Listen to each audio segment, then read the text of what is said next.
All right, everyone. Welcome back to Flixation, the podcast where we talk about the films that we are fixated on. I'm Aidan.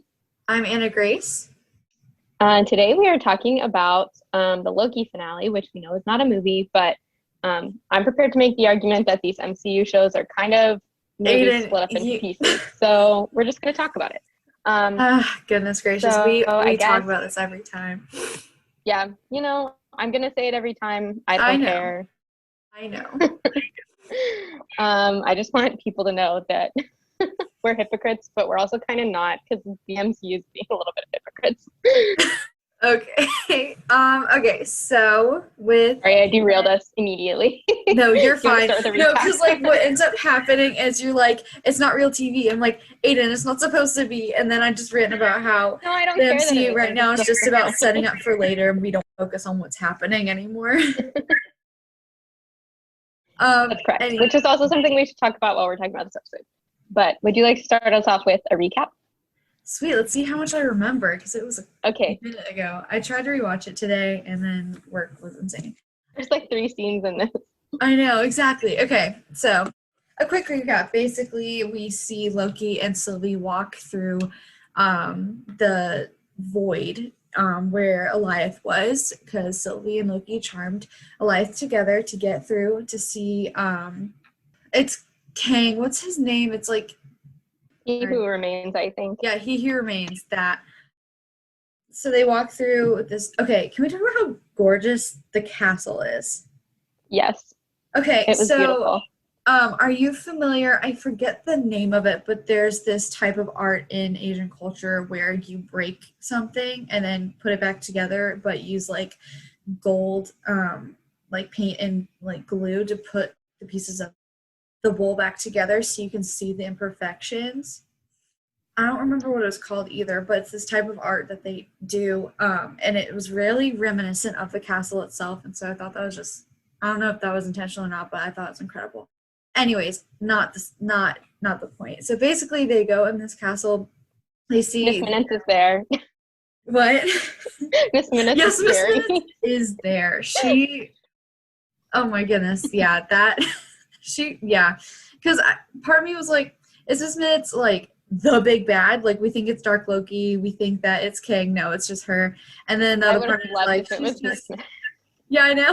And so the other part is like, she's just like a little holograph or whatever. No.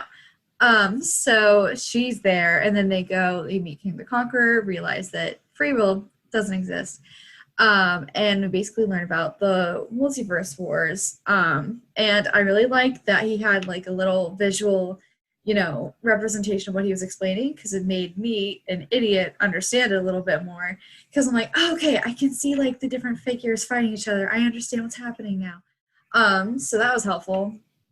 And then basically they learn about the wars and about the timeline, how this version of Kang has been like curating it, like the sacred timeline, for eons and eons and eons, and he's just old and tired, and he's like, hey, you can kill me and take over, or no, he's like, you can take over or you can kill me, and a bunch of new versions of me are going to come and start the wars again. Sylvie is like, I'm going to kill you, and Loki's like, hey, I get it, I've been there too, but maybe we should think about this.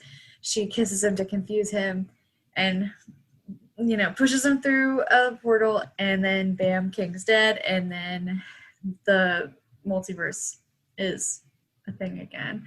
I think, and then Mobius did not get his jet ski. That's kind of what I got away from the last episode of Loki. Yeah, that's also what I took away. Also, on the subject of Mobius not getting a jet ski, we have a scene somewhere in the middle of all the multiversal war exposition, yes, where Mobius goes to start a fight in the TVA and then goes to confront Ravonna, and then she leaves and says she's going in search of free will. So yeah, we don't know what that means. I don't either. It's just, what I heard was that season 1 was going to be longer. I think that's what I heard, was season 1 was going to be longer, but because of COVID, they couldn't film some stuff. So it was almost incomplete. I think that's what I heard. I also heard Okay. Tom Hiddleston, yes, he produced this, but I also heard, I don't remember where I heard this from. I should look it up later. But basically, he was a producer, but no one really listened to his input. So it was like, it was his passion project, but also it wasn't. And the production team didn't really like watch the Thor movies until like a month before they start production. So like if that stuff is true, I'm like, okay, it makes a little bit more sense now. But before we continue to like dissect the episode, what did you think about the episode? Um, this one I felt I liked it less than the WandaVision finale and more than the Falcon and Winter Soldier finale, which I don't know how useful of a benchmark that is, but I think while I was watching it, I was really enjoying it. So I do want to give it props for that, because when while it was happening, I was like, this is really cool. I'm enjoying this. But then the longer I've sat with it since I watched it, the more I feel like we were cheated, I think, with an ending. Yeah. Which, knowing that there's a season 2 does explain that, but knowing that they couldn't film some things because of COVID, that does make some sense. But it kind of felt like they dropped all of their threads in favor of setting up phase 4, which I'm excited for phase 4, but I think I think this is a conversation we have with a lot of Marvel products, but that I think it really came out for me in this one of, okay, where's the point where we have to stop worrying about what's coming next and focus on what you're watching right now? Exactly. Like I keep saying this because Loki, this shows a character study for sure.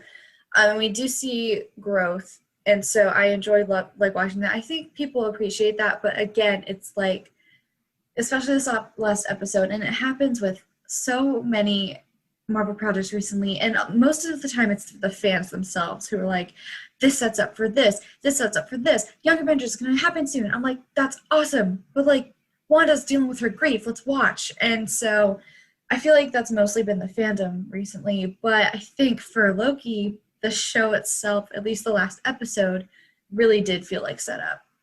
And we should continue. Oh, sorry, go ahead. Yeah. Oh, I was just going to say, we should also consider part of that there is an economic element, obviously. I think when we talk about the film critique version of, why are you spending so much time setting up something else? Like, the reason that they're doing that is because they're trying to advertise to us their next 3 movies. Which, what I would say to them of that is, if we like this one, we're going to watch the next one, and you don't need to sell me on the next one while I'm watching this one. But it's also a corporate machine, so yeah, exactly. And like, I think there's always like a pro and con of having a huge studio like Disney picking up Marvel is you have more money to put into your projects, so you can make more of them. However, because of that, there's so many things pulling the strings to where you can't have all those creative decisions that you want. And for the most part, Marvel's very good about doing service to the characters and the stories. But then sometimes they're like, okay, obviously that was not, obviously that was more the business side rather than the creator side. But yeah, I mean, I agree. I think, we definitely come away with, yes, this was definitely an episode where it's like, you come away with a lot more questions, which is good. Like, if you're going to have a season 2, obviously I want a cliffhanger. I don't need it to be completely wrapped up. That's fine. But something, so, and it did feel kind of long without a ton of stuff happening, but also I don't mind slow pace because we talked about WandaVision. A lot of people hate the first 2 episodes because it was slow and weird. I loved them for those reasons. So it kind of depends. And I guess it does make sense. I can't remember if I was talking to you about this, how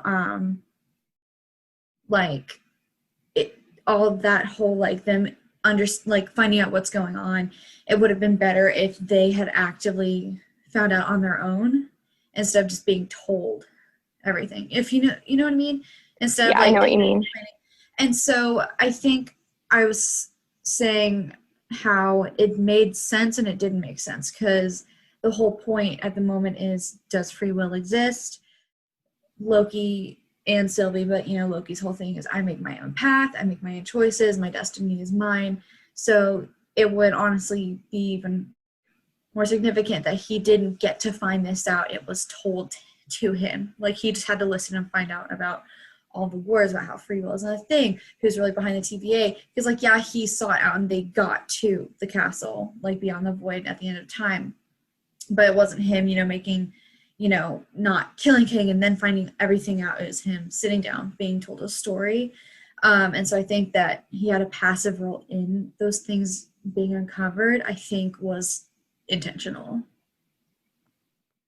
Yeah, I see that as well. And I also think Jonathan Majors did a great job carrying those scenes. It's really difficult to have the finale of an episode of a show be interesting and it just be someone we've never met before talking the whole time.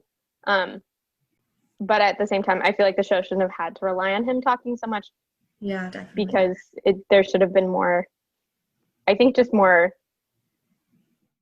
less setting up for the next 5 movies, but we already talked about that. But I think that's just the fundamental issue we're going to run into here. Definitely. But I did also enjoy watching it, and I was enjoying as he was giving all that information. Oh yeah, I think he killed it with his performance. I think it was a good episode. Like, I'm a little disappointed because it didn't feel like a finale, but it was still a good episode. It was gorgeous to watch. And okay, when the episode started out with us listening to "It's Been a Long, Long Time," I was like, wait, is Aidan right? Are we going to have a scene with Steve and Peggy in the TVA? But then it was like, it did not. It did not. But it was, then it I'm upset. Like all these things. And I did like being able to hear distinct lines. I thought that was very cool. And I was like, oh, wait, we're on the timeline right now. Like, that's interesting.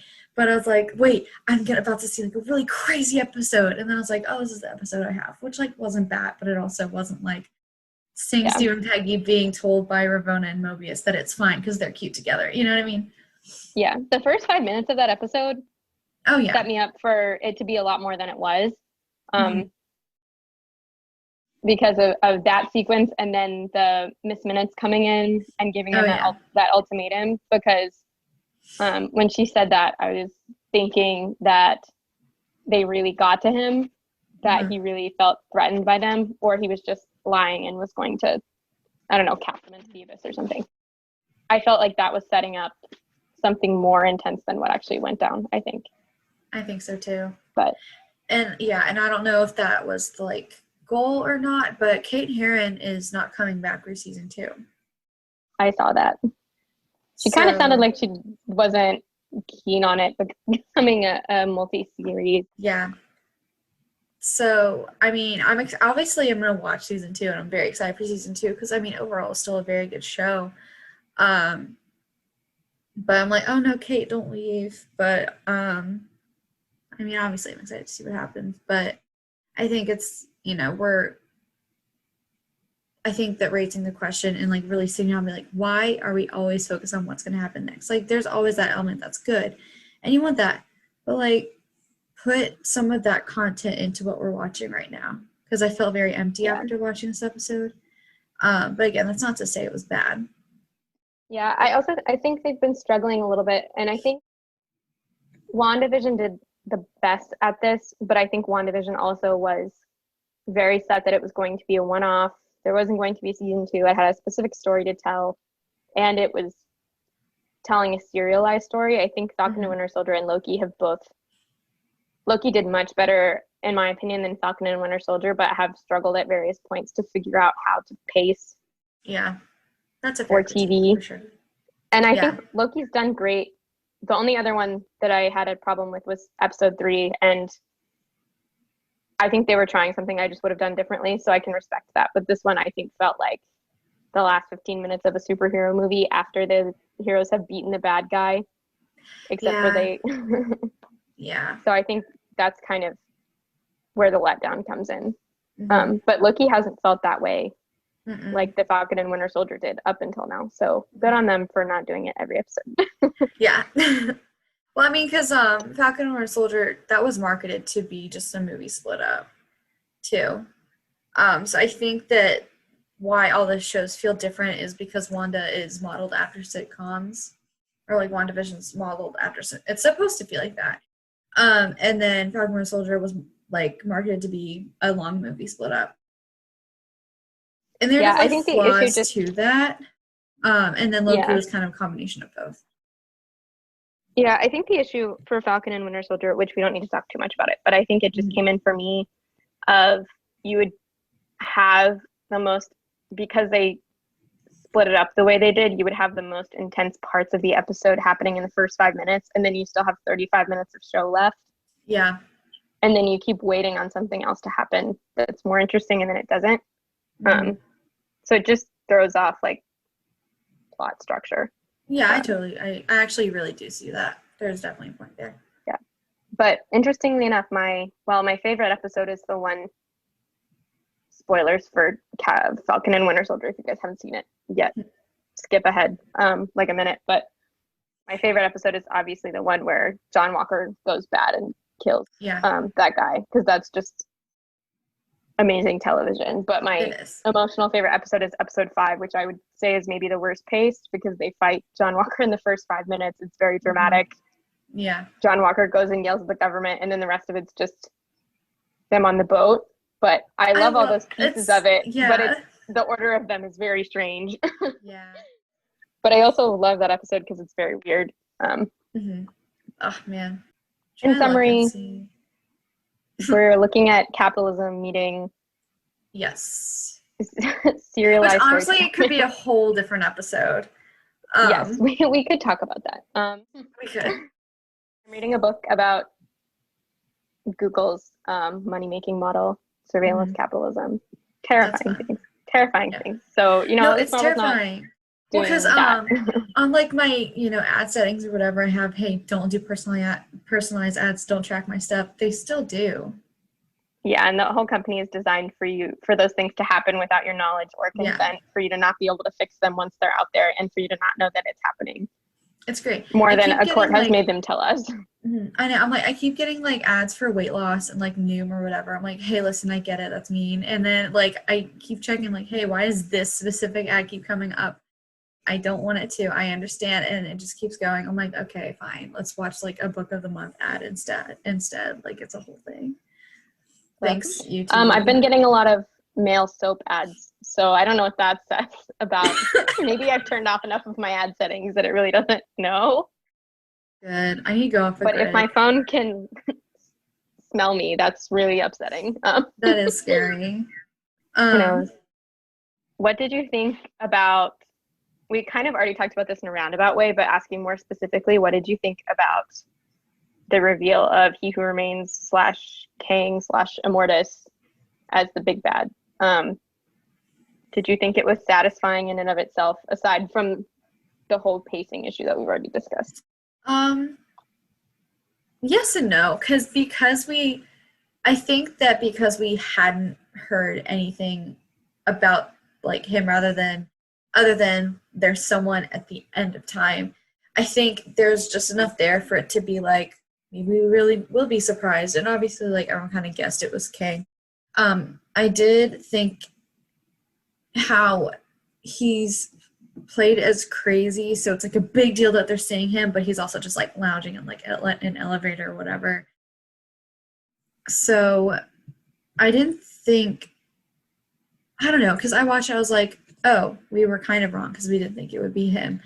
But I mean, I guess at the same time it kind of had to be, because like a new darker Loki honestly would have been cool, but for the direction I think they're taking the show, it wouldn't have worked, and like it wouldn't have really made sense for the story itself. But yeah, I was still kind of reeling from being like scared by Miss Minutes, and so I was like, wait, okay, and then I was like, oh wait, okay, he's like there now, and I'm like, okay, cool, this is where we are. Oh, I like the statues, they look cool. And then that's kind of just where I was mentally the whole episode. I liked where they took Ravona's character, so I'm not really upset that it wasn't her, but I really wanted it to be Ravonna. Yeah, I was riding hard on that train. I was both, I'll say it was the least surprising outcome, I think. I was hoping for a darker Loki just because we were watching the show, which part of it is just because the comics already exist. We can't do anything about that. Mm-hmm. But we were all just waiting for when Kang was going to show up. Yeah. Even though the show itself hadn't mentioned, it's not in the text of the show itself at all up until this point that it would be him. He's not mentioned at all, but we all were just waiting on him to show up. So in that sense, it was kind of like, okay, you did the thing. We knew this was going to happen. But I also thought Jonathan Majors was really good, so I was happy with it. But I would have been more satisfied if it was a twist, like Ravonna or a Dark Loki. A Dark Loki would have been really cool if it had been President Loki or someone. Yeah, I honestly would like that because like a Dark Loki, because like I guess, you know, because they're taking the story in a different way, it wouldn't have made sense, I guess. But it would have been cooler because it would have been another, like, you know, Loki and Sylvie are, you know, Lokis, but they teamed up. What if they find another Loki that's even worse and they have to fight another Loki that's like, it would have been just jumping. It would have been them running around in circles, but I think it would have been cool. I think it would have been cool too, especially since they were looking at Loki growing, being confronted with a darker version of himself that had won by being evil. I think really would have challenged him because he's been trying to lean towards being quote unquote good. So I think if they'd said, hey, this version of you did everything wrong when you've been trying to make these right decisions and was rewarded with the throne, how do you feel about that now? Would have been interesting. So yeah. But then it also would have challenged what the show was saying about Loki's being losers inherently. Yeah. But it didn't happen, so... No. I'm very confused on, like, Ravonna's whole thing in general because Miss Minutes was like, you need these files. We don't know anything about the files that she ended up taking. She's like, I'm going in search of free will. Okay. What are you going to do when you find it? Yeah. Just to prove that it does or doesn't exist, and if it does exist, to make it not exist anymore? It just felt a little incomplete. But also, I do like how she's so, like, needs to believe in what she's been living for, and so she'll try to find it and then protect it even if it's wrong, kind of thing. Yeah, I really liked what they did with Ravonna. I feel like she is maybe, I feel like the Ravonna plotline might be, for me, and it could be biased because I love her, but I feel like she might be the place for me where it's clearest that the showrunners wanted to do more, but had to have all of the Kang exposition in the finale. Yeah. Or I think so too. Pushed it to season 2 because they were making a season 2. But I don't know. I would love to know where she's going. Yeah. I like to think that she's going to go find Kang and they're going to have an on-again, off-again relationship where she goes back and forth between ruling with him and trying to take him out. I would really love that. I think they should do that. That's what I want. I also want that. That would be good. So I just have in all caps, why did Sylvie do that? But I want to break down that part because there's a lot happening. First, I just have to say that kiss was gross. It was, I think she did it to throw him off because I think that he loves her, but not romantically. And I think she did that to manipulate him and throw him off to distract him so she could get him away. Honestly, I think the thing that you said, I don't remember where you got it from, that the writer saw it as romantic and Kate Herron did not like it as romantic, that makes the most sense. I hate that the kiss happened. No, there are so many other ways that she could have distracted. Yeah. But I just wanted to say that was gross. Yeah. But I enjoyed all of the tweets. There was quite a large number of tweets that were some variation of that Sylvie and Loki kiss, and then the meme from Black Widow where she's like, it's not real. None of it was real. Yeah. I mean, yeah, because like morally, like technically them in a relationship wouldn't be quote unquote wrong. It's just weird. It kind of would make sense for Loki to fall in love with himself. I don't think that as it stands I don't think they love each other romantically, because there's so many different kinds of love. We're just used to seeing it in the media as either family or romance. I There's just no in don't like between. that they were playing with it. I don't Like either, they were but clearly, also I think they wanted to do that because they want us to have these feelings. They want us to be confused. They want us to like talk about it. And I don't understand why they would want us to be confused about this specific thing. Yeah. But like, it's weird. Yeah, it is weird. And I think that like we're sorting through those emotions at the same time as Loki is. And I think Sylvie knew that. And she was like, I need to get him out. I'm gonna kiss him, throw him off, push him through a doorway, and then bye, I'm gonna go kill someone now. Like, and people have been saying it didn't make sense for her character. Yes, it did. Because this whole time she's driven by action first, questions later. I'm gonna go in. Like on Lamentis, instead of, whenever they came across that old lady's house, she went right in, was gonna open the door, go in shooting. She's always low with her emotions. She doesn't stay back and think. It would have made sense for her to choose revenge over being, logical. Yeah. Whereas Loki has all of those emotional impulses, but also he's good at stepping back and thinking about the bigger picture. So it did make sense for their characters.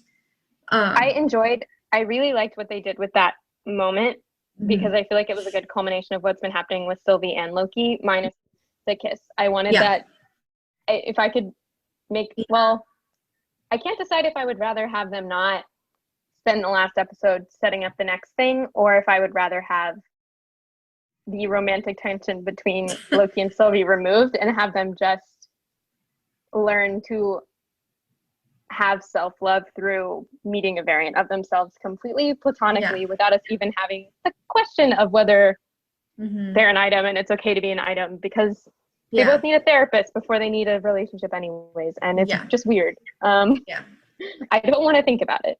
No. I did like, because you're totally right about Sylvie being led by action first, because she's always been on the run, so it makes sense, because she's always been alone and always been running away.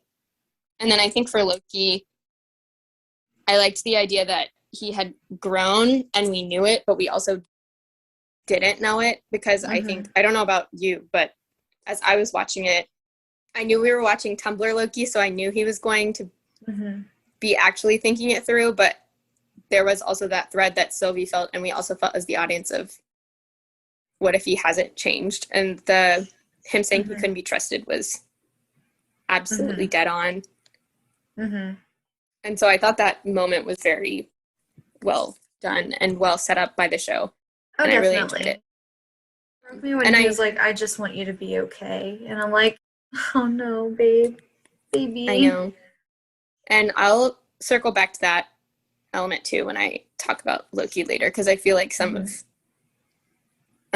people had issues with Loki saying, I just want you to be okay, because they thought it was out of character, but I don't think it was. No. It's not what they want his character to be. It's Tumblr Loki, okay? We're dealing with Tumblr Loki now, right? Yeah. But I did like also that her betraying him was about the fact that while Loki has gotten over his impulse to do what serves him in the moment and what causes chaos in the moment, she hasn't, but it's not because she's a quote-unquote bad person. It's just because she has something that she can't let go of that's been driving her for so long. And then it's less about, and I think he knows this too, that it's less about betraying him and more about the fact that she can't let go of something. Yeah, and I think it hurts him more because he realizes that her revenge is just more important than he is. So it's not that she hates him or betrayed him because of that. It's just he's like, I didn't matter as much.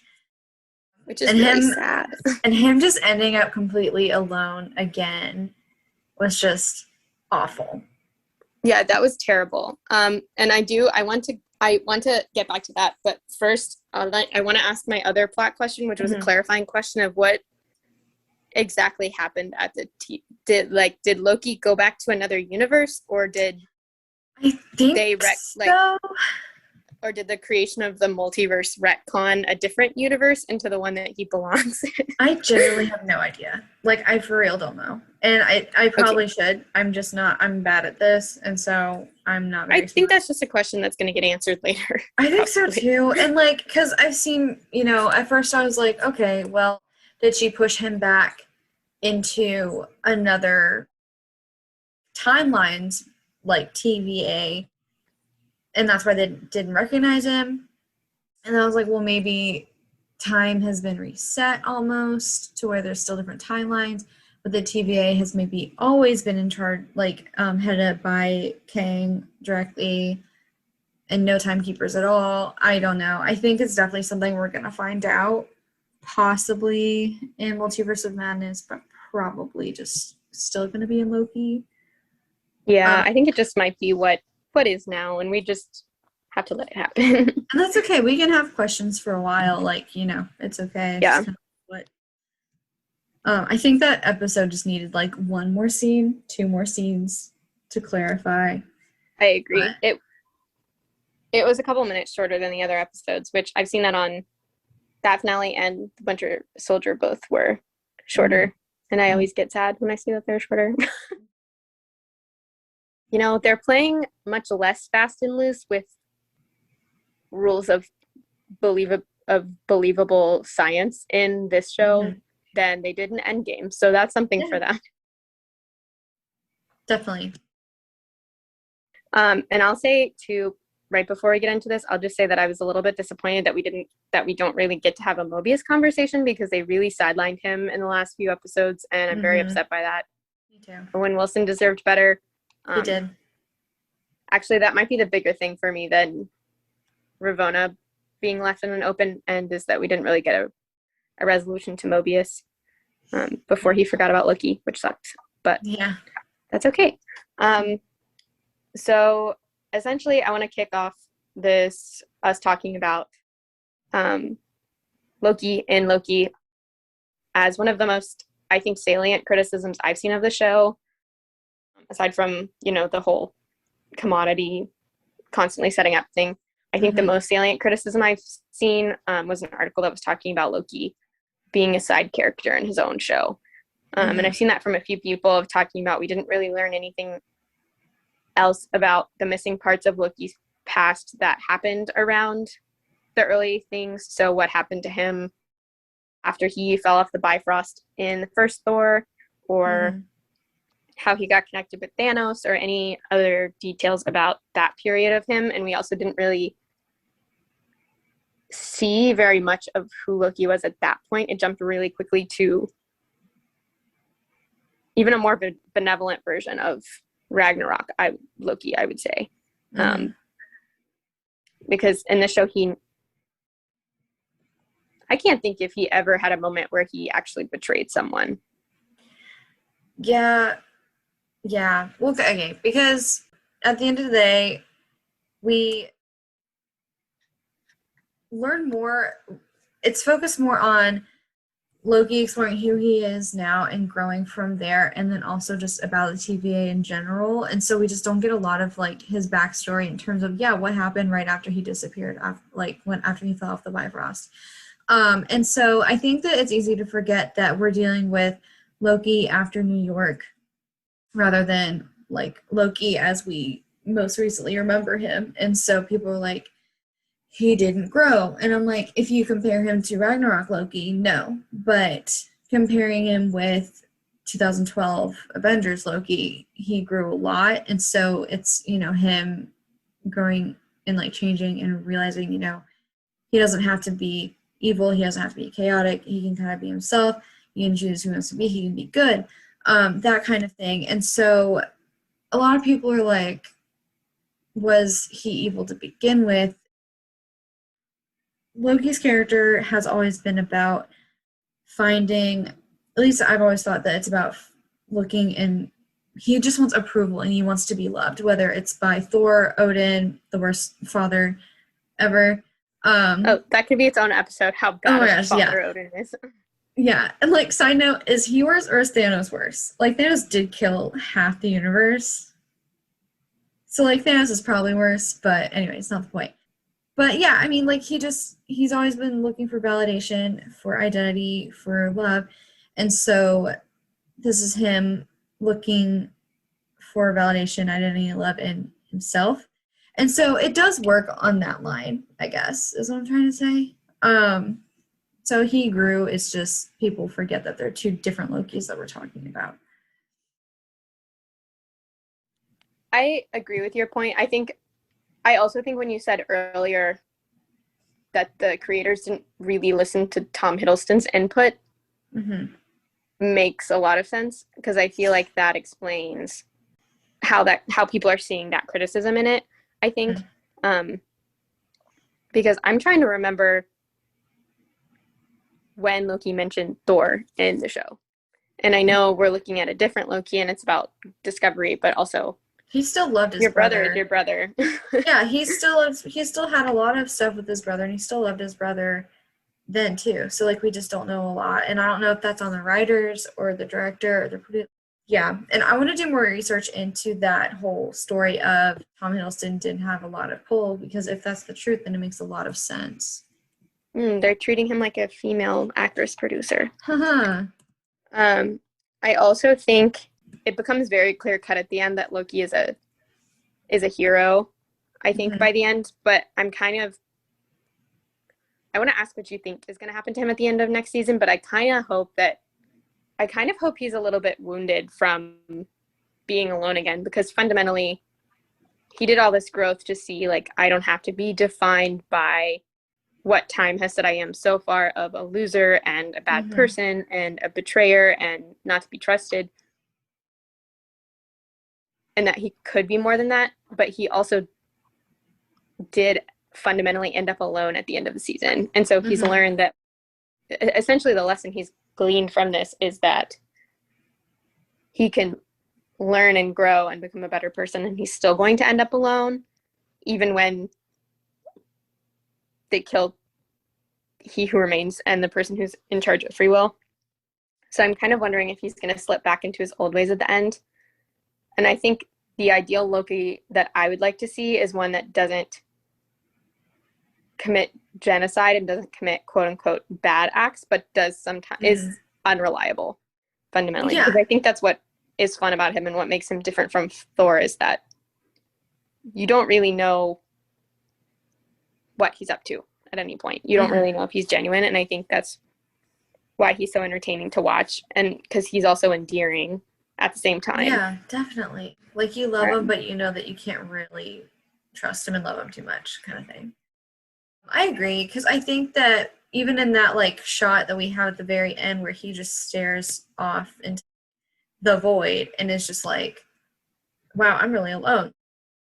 Having that moment where he just kind of just feels that, definitely, I think, can give us a little look into, I think he's definitely going to maybe revert back to that. But I agree, I want him to not totally, quote unquote, relapse into who he was before, I guess. I do think he's gonna be dealing with how much pain he's in and how, like, devastated he is by, finding himself alone and betrayed again.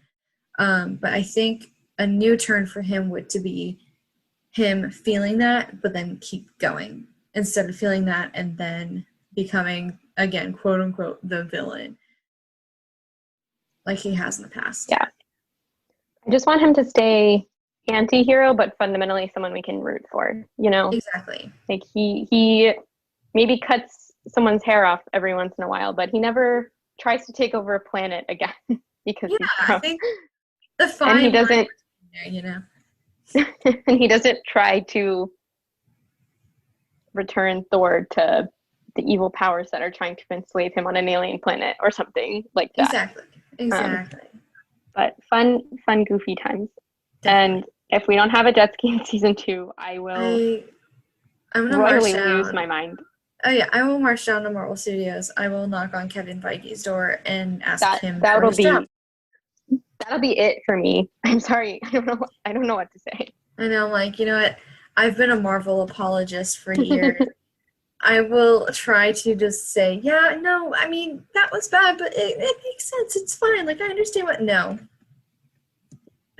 more. No more. I did really enjoy all of the tweets that were the screen cap of the timeline splitting off into a million timelines. And a couple of the best ones were on one of these movies as a jet ski. Yes. There was one that was in one of these Clint jumped. Oh no. And then there was another one that said in one of these the silky kiss didn't happen. Oh my gosh. But there were many. The combinations are endless, but I thought those were funny. That's very funny. And I think that that's a good way to think of life at this point. It's like in one of the many timelines out there, I'm not completely miserable. I like that. I would like all of our listeners to know that you have a reason to live. I know the Gen Z struggle with that in particular. The will to live is inside you somewhere, and therapy can help you find it. Yes, and also listeners. Some sunsets and some walks outside. Yes, definitely. Go outside. That'll make it better for sure. It totally works. Every time. Every single time. Yeah. I don't know. I think that the show has done more for Loki's character than any of the movies have so far. For sure. And it's still hard to grasp, like, okay, I remember this isn't the Loki we're used to. This isn't the Loki that, died on the ship. But, he's similar enough, and he is Loki enough to where you do feel like you know him, because you do. But yeah, overall, I really do love the show, and I love this character. And I think it's good. Yeah. I'm excited to see where they take it next. I overall also really enjoyed it. My critiques, I know I am the type of person that spends more talking about the things that didn't work and things that did. But overall, I really enjoyed this show, and I thought it was really good, except for a few misses. Yeah. The jet ski chief among them. The miss is the jet ski. The lack of Stephen Peggy getting dragged into the TVA also among them. Yeah. I think that concludes my thoughts, at least, on the first season of Loki. And we know it won't be the last season of Loki, so that'll be good. We can come back, talk about it again. Yes, we can come back, talk about it again. That's about it. Thanks, everyone, for listening. Remember to like, subscribe, comment, do all those things. You can email us at flixationpodcast@gmail.com if you want to get in touch with us. We love to hear from you, and I hope you guys all are having good weeks, and we will see you next time. Yeah, bye. Bye.